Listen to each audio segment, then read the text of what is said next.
selalu menandai jumlah uang yang dimasukkan dalam celengan.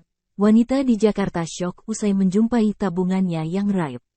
Diperkirakan sudah menabung jutaan rupiah, wanita tersebut nyatanya hanya menjumpai puluhan uang koin yang tertinggal di dalam celengan. Kisah wanita yang kehilangan uang jutaan rupiah di celengan itu viral usai diunggah melalui akun TikTok pribadinya @liciti4sabtu, tanggal 2 November tahun 2023. Dalam unggahannya, wanita tersebut menunjukkan sisa pecahan celengan yang baru saja dibongkarnya. Awalnya wanita tersebut memperkirakan uang yang ditabungnya sudah mencapai angka jutaan rupiah. Namun saat membuka celengan, wanita tersebut dibuat syok lantaran uang yang tersisa hanyalah tinggal recehan. Padahal setiap menabung, wanita tersebut mengaku rutin menandai jumlah uang yang dimasukkannya.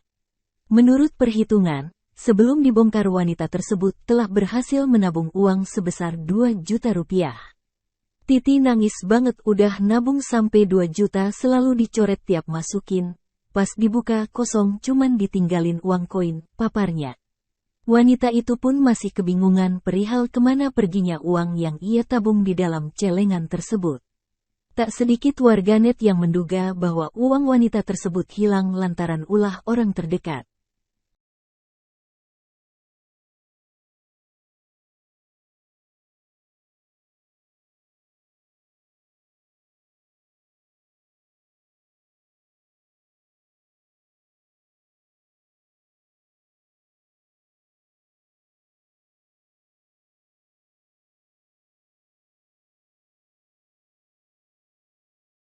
Download Tribun X sekarang, menghadirkan lokal menjadi Indonesia.